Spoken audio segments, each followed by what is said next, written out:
Glamorous, fashionable, and above all, incredibly talented and career-driven. Today we are getting to know Kimberly Dean, Associate Director at Bishop Design. With over a decade of experience spanning marketing, business development, and client relations, Kimberly has worked with some of the most respected global names in the design and fit-out industry. In her current role at Bishop Design, she's focused on refining business strategies and nurturing a strong internal culture. As Associate Director, she works closely with the Managing Director to develop strategy for multiple key functions, from marketing and business development to operations and finance, driving scalable growth with both vision and precision. Kim is all about bold ideas, practical solutions, and the determination to make things happen.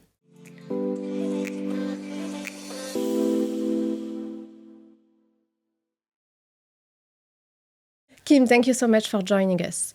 You are one of these few people I consider a social media friend. Even though I didn't know you, we kind of virtually follow each other and cheering each other up for a while. Yeah. So I'm so glad to get to know you. The impression I had of you was that you are very career-driven and also super confident. Is this accurate?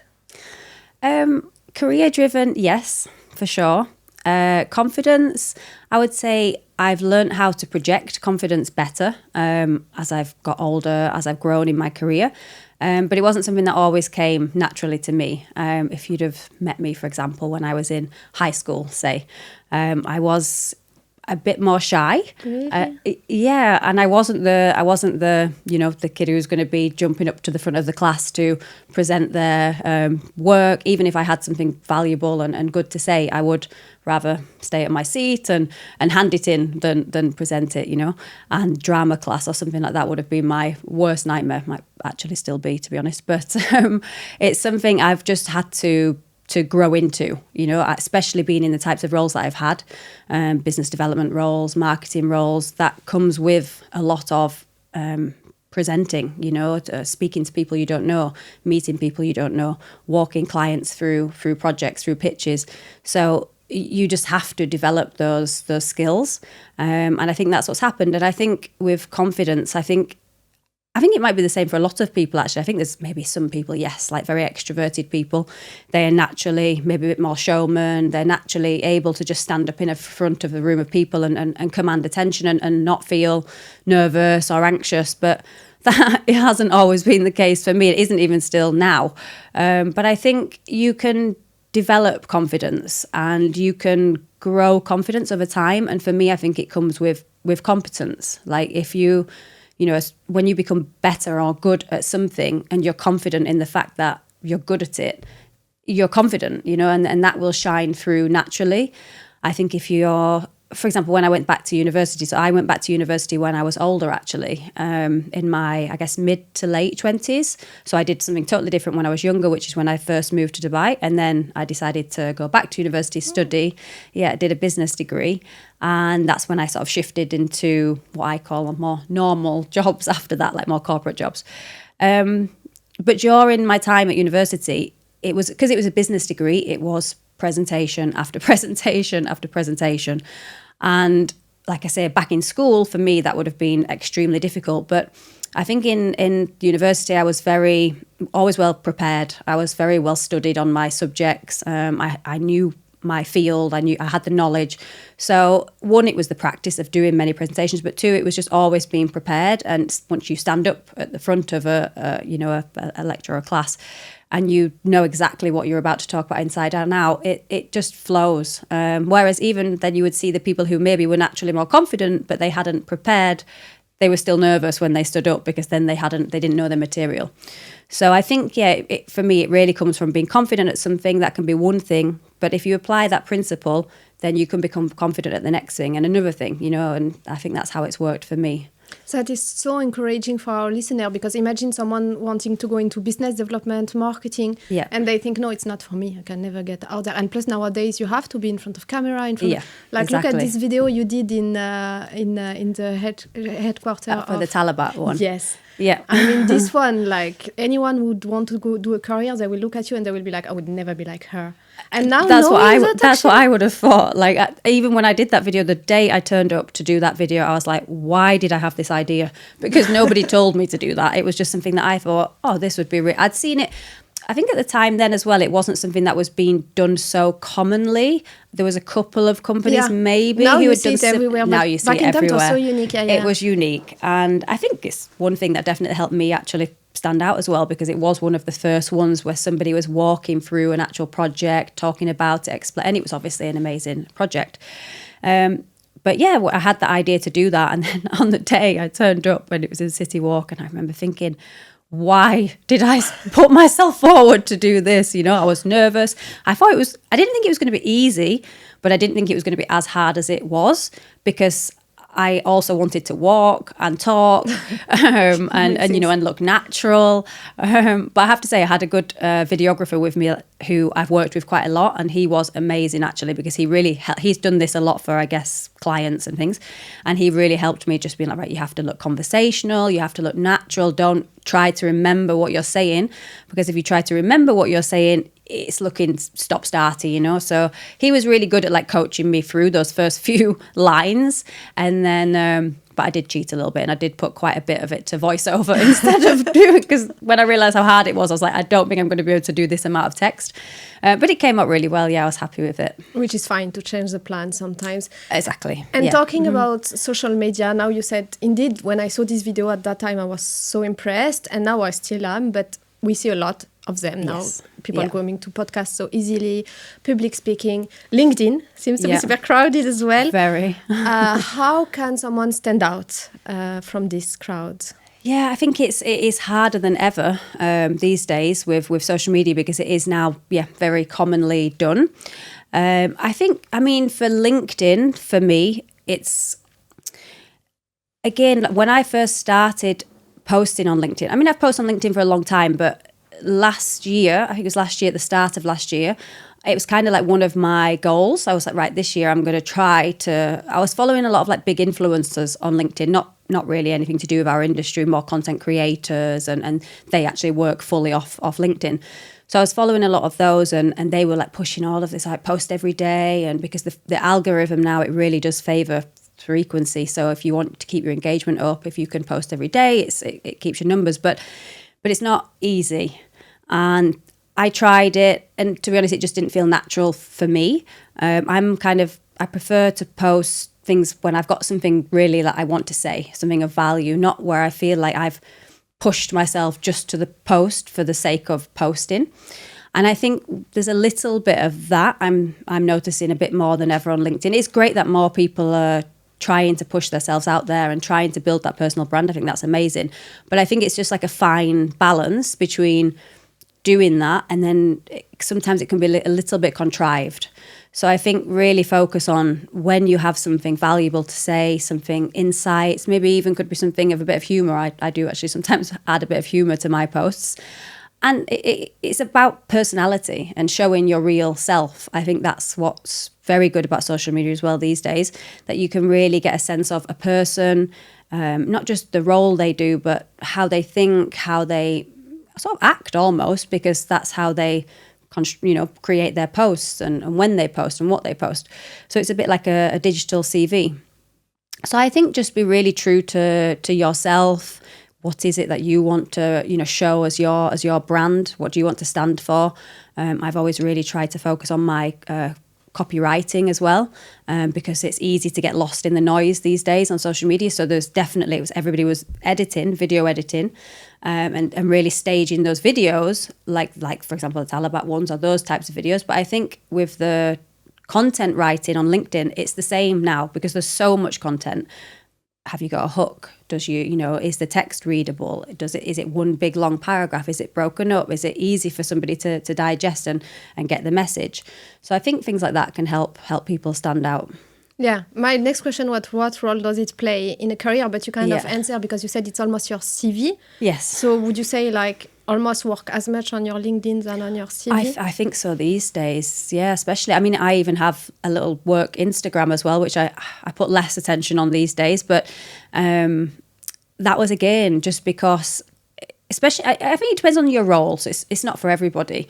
But for a role like I was doing, where you, particularly in the business development side and the marketing side, I was always doing a lot of quite cool things. You know, I was going to a lot of really cool events, doing videos, you know, editing and going to different projects, sites.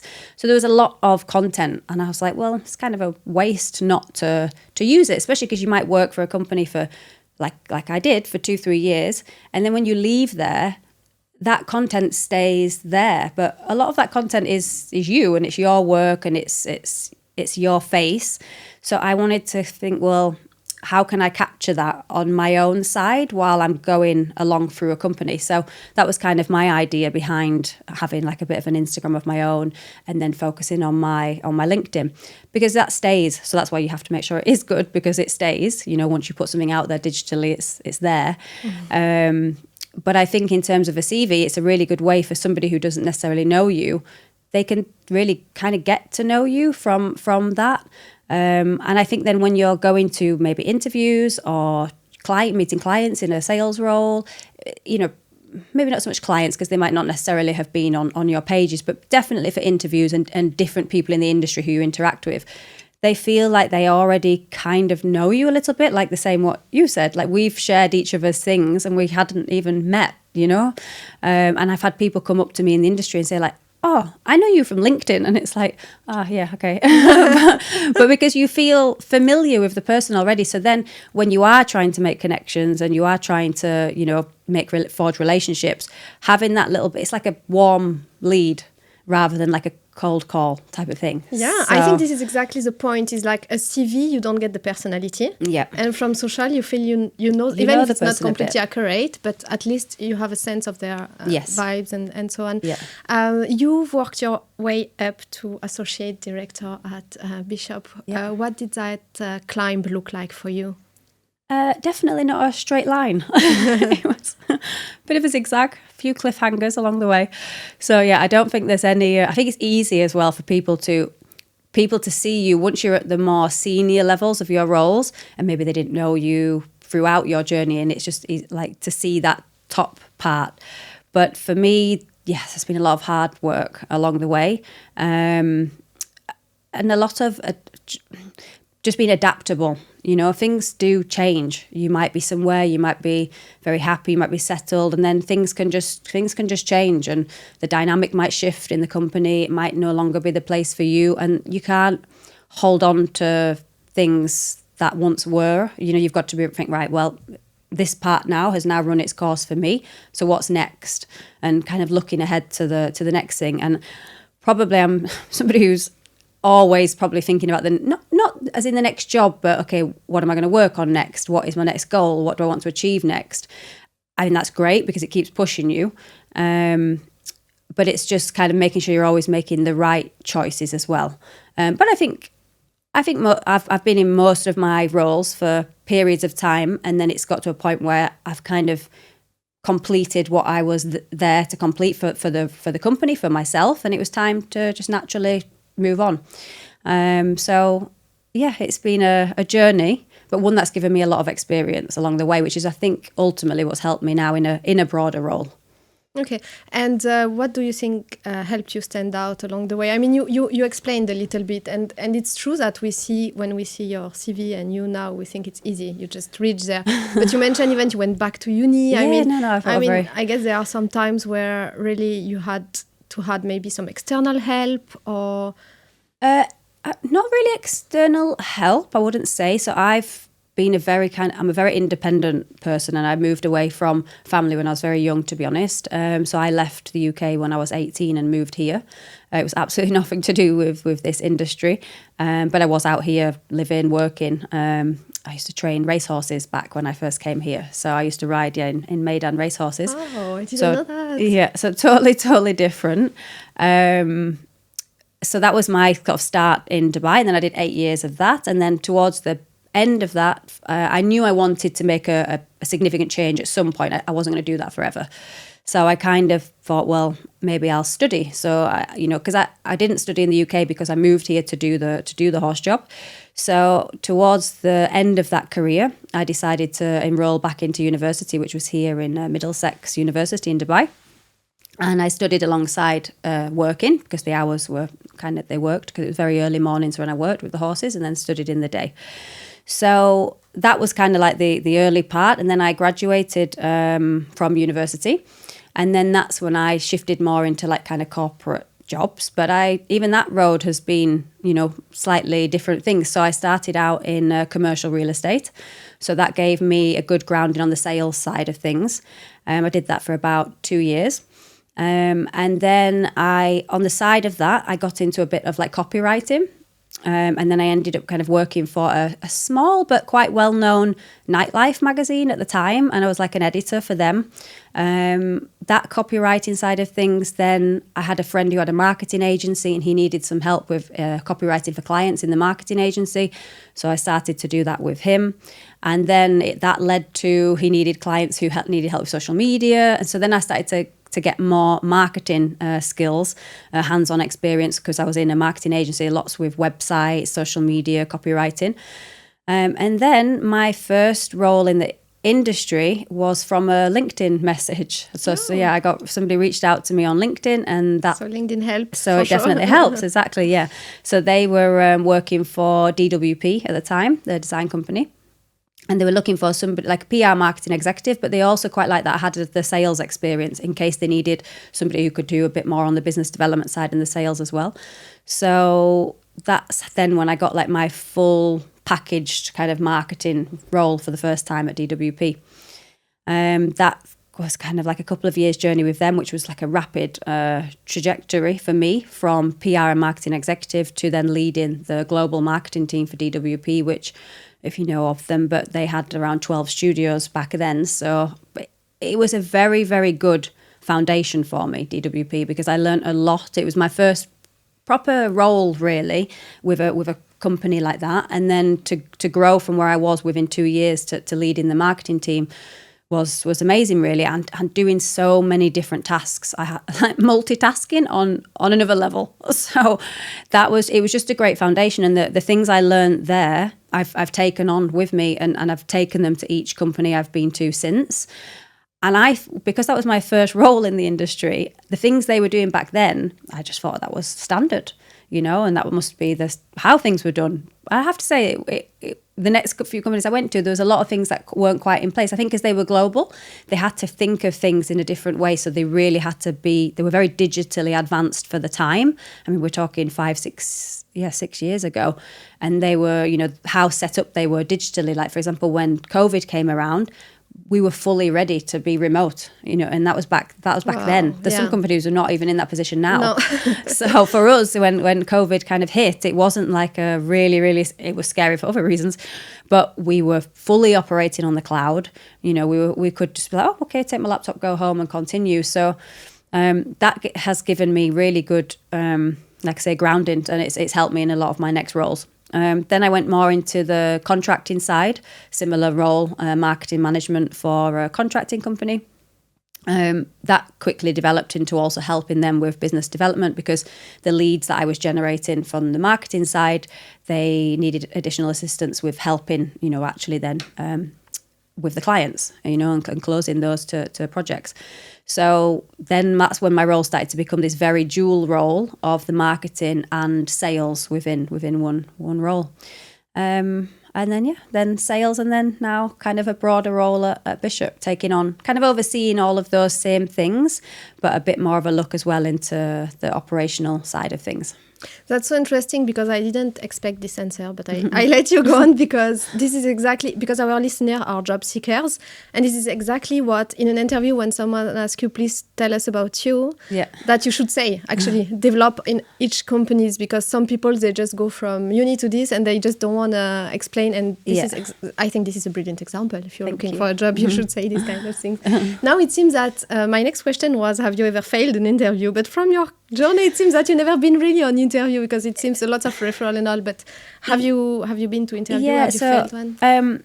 No, so I'd have to say yes. I've been quite fortunate in the way that for whatever reasons, and that could be because I've kind of always had, I've built a bit of a brand, a bit of a presence in the market. So most of my opportunities have come like somebody's maybe reached out to me on LinkedIn. And now, look, many people reach out to people on LinkedIn all the time, and especially in this region. Okay, you can be in a job for 1 week and then you'll have somebody contact you. Recruiter's and I'm like, guys, you can see I've been in this job for about a month. Like, why would I be looking to move? But so everybody gets contacted, and there's been, many things that I don't move forward with, but there has then been the right opportunity at the right time that have then said, okay, I'll come in for a conversation.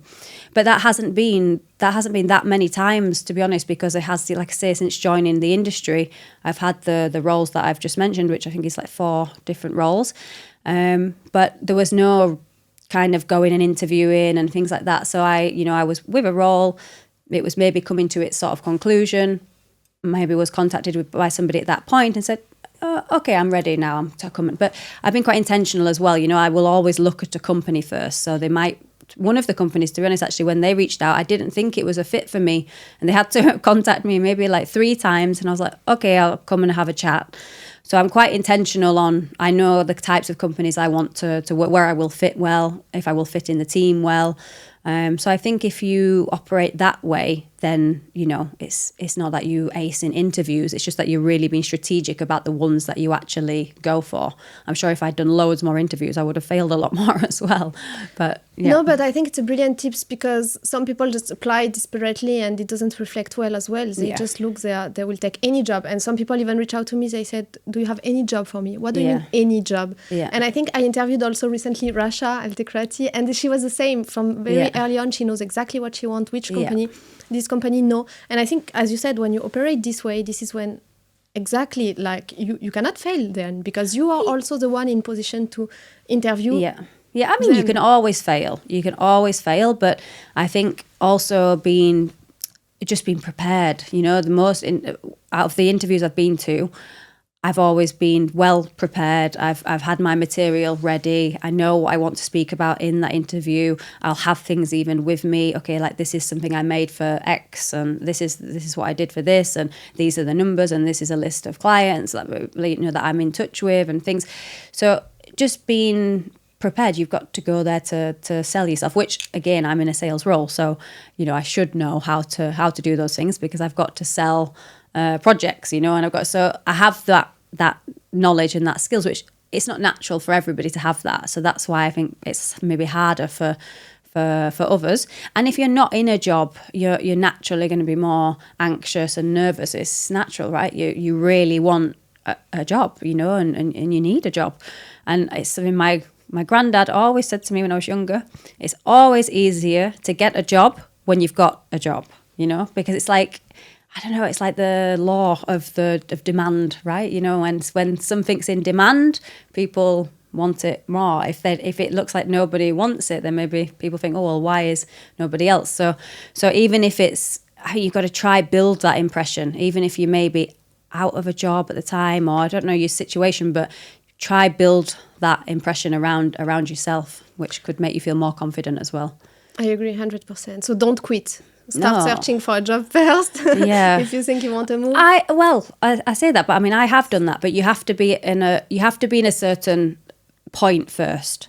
I've done that with one role where I did resign before I had another role. But I was very confident in my position in the industry at that time in my life. I wouldn't have done it with my first role, But the one where I did say, okay, this is like not for me now anymore, I was confident that I could resign, take a step back.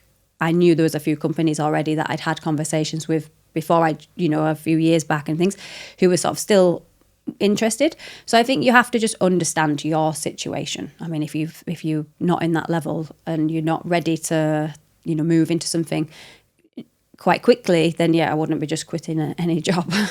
But I think it's interesting, this point, because now I want to switch to the interviewer point, and now you are associate director, so you get to interview people. And I give the same advice to my client, actually, to, even if the role is not yet open, to still interview when they have superstar candidates. It's better this way, that when you are in a rush suddenly to hire 5 designers, and then you think the market is not good. No, it's because you didn't take it. And even there's one of my roles when I joined them, they didn't have a role. But it was that I was now available. We'd had a conversation previously. I wasn't yet ready to leave from my previous company. They were interested, but I wasn't ready. And then maybe 6 months down the line, when I then left my company, they had already filled that position. But they were like, we were really interested. So I went in and met them, and they actually then created. So sometimes if a company really wants to have you as part of the team, they will make a position for you. So I think it's also not, as clear always. 100%, yeah, I agree. So now when you interview, I invited you because I wanted also to get the sense, because so far I invited only purely design career, and I wanted to know more about the business and marketing, which is good, we did. But now when you hire actually designers at Bishop, emerging designer, what process did you set up? And so we've actually looked a lot into this since I joined. And we've kind of I would say, revitalized our kind of interview process. The first step to do that was I kind of did a deep dive, really, obviously, because I'm quite new with Bishop as well. I know Bishop for a long time, but I'm new with them in terms of it's about 6 months, I think now. So for me, I first wanted to make sure I had a really good understanding of the company, the brand, the DNA of Paul himself, the founder, and really understand what is it that makes Bishop, because how can we assess if somebody's going to be a good fit if we actually don't know what it is that makes us. So there was initially a bit of deep work, kind of into a presentation, and then we extracted from that almost like a list of brand defining words. And then we said, okay, well, if this is what makes Bishop, then we need to be looking for these types of characteristics and these types of words in candidates. Do they reflect this? Because if they have those intrinsic things that make our brand the brand, then they should be quite well aligned. So that we went through that process, and then we said, okay, let's have a 2-stage interview process, because as you said, I'm not from a design background myself. So it's not really for me to sit there and judge their design skills. So we have the first round is held with our design director, or at least a design professional, from the design team. And they will go more into the candidate's real design skills, their creativity, their technical capacity, also their portfolio. So they will go through all of that with the candidate on the first round. And then if they're happy with their design skills and they think they would be a good fit on the design side, then they say to me, right, yep, that's kind of a tick. That they've got a bit of a scorecard, they have to fill it in. We give them a percentage fit. And then I will then contact with them and set up the second interview, which they would meet, we say a senior leadership member. So in Dubai, at the moment, it's kind of quite often me. And then obviously we have the Miami team as well, so somebody different there. And then I go through to look at them as more of a cultural fit. Their innate sort of characteristics, how they work, how they approach tasks, how do they prefer to work in an office, work from home, all those little things that just make them a good fit or not a good fit for the team. Because I think you can have a super talented person in terms of their skills and their, for us for design, but if they don't fit in with the culture of the team, it ultimately won't work out, too long in the long run. And I think Bishop and many design companies have learnt that the hard way. You hire people and then they last 6 months, 7 months, 8 months, and then they leave. And recruitment is it's really important task for any business, because one, it's a big expense and it's a lot of time. It's a lot of time. You put a lot of effort into screening the candidates, meeting the candidates, going through the process, bringing them on, training them, getting them in with the team. And then for that to kind of fall apart at 6 months, 7 months, 8 months, and then do it again, it's quite tiring. So So it's a really important task. So we've really put some attention on it, and that's how we're approaching it at the moment. So can you, as an interviewer now, can you describe to date, maybe the latest person you hire, what did they do good, so we can know what is a great interview from a candidate perspective? So there's one candidate who I hired quite recently. And I think why they stood out for me, it was kind of like the emotion. You could really see sort of through them the excitement they had to be a part of the company. And like you say, there's everybody, when this person was actually out of a job, so they were looking for a job. They weren't in a job. So yes, you can, they could be at that, what we said earlier, that little bit like they just really want a job. They don't really mind so much what job, they just need a job. And that's, again, it's natural. But this person, I could tell, they were so passionate about Bishop Design. They really knew the company very well. Even just the way they spoke about the company, they really had like an admiration for the company, for Paul himself. And that's the type of person that, you want to have working for you, because when things get tough, and they always do, especially in this region, it's not an easy region and industry to work in, So if it's that they're just working for any company, then when things get a bit rough, then they might just go and work for any other company. But if somebody has like an actual, real passion to work for a company, they're going to kind of try and get over the tough times as well, because the bigger goal is more important than the fact that there's just a bit of a bad day, So I think I really liked that. They definitely had that like clear excitement, knew our projects very well. They could show how they would fit with that. Their portfolio was very aligned with the types of projects that we do. So there was just a lot of alignment there. And also just, this person wasn't classically presented for an interview, not like Bishop's we're a bit of everybody's got a personality. It's quite a company that's full of a lot of personalities, and everybody has their own bit of flair, like a little bit of style, their own way. And this person had that, which I quite liked. I'm so happy you touched base on that, because I have a lot of candidates asking me, what should I wear? And of course, if you go to a corporate banking position, you have to wear a suit and tie. But for designers, it's completely fine to go with it's follow totally your different. personality, maybe. Yeah, exactly. I think that's really true. Like, follow your personality, because yes, some people might think, oh well, look, that company's really quirky, so let me try be really quirky. But if that's not naturally who you are, it's not going to come off that well. It's not going to come off authentic. But it was clear that this was this person's, they had their own little bit of style. They had some, not I'm saying that you should have these, but they had some little tattoos, and they could explain the stories behind them and things like that. And that was, that's quite nice, especially in a design creative type role.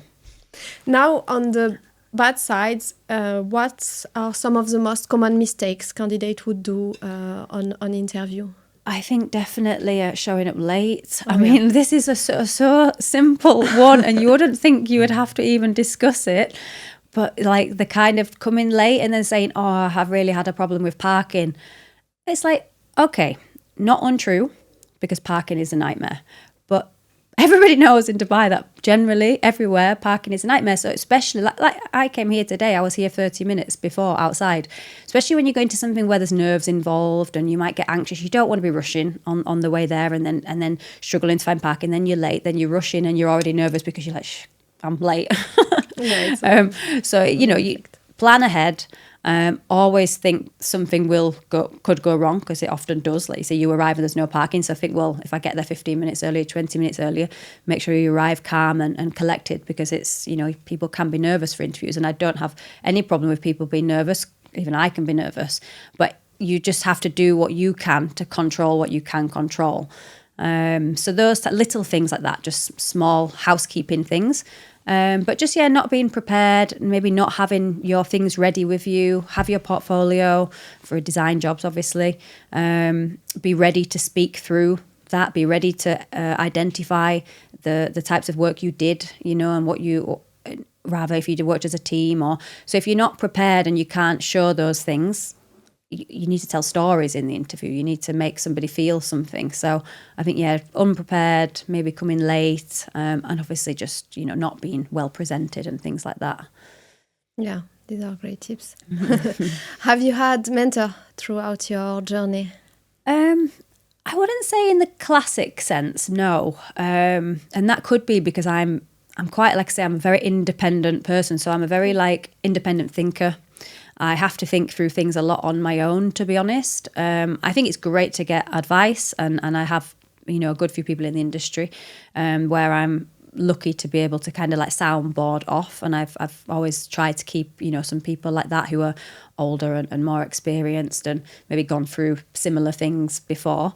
But yeah, I wouldn't say like a classic career mentor. I've definitely looked into having like a business coach maybe now that I'm kind of growing up to like the next levels of my career. I do think it would be beneficial, and I think it is beneficial for people to have somebody to really speak to about those things, and somebody that's not connected, because it's one good thing to have somebody as a mentor that and you can sound off, but I think it is good to have that independent person who doesn't know you, doesn't know the industry, and that often comes from more of a paid business coach. It's something I'm looking at for the future for sure. I have a good reference for you. Yeah. I am a big believer in coach. I always have a coach, no matter what I'm going through to life. Yeah. Either it's more career coach, more personal, Yeah.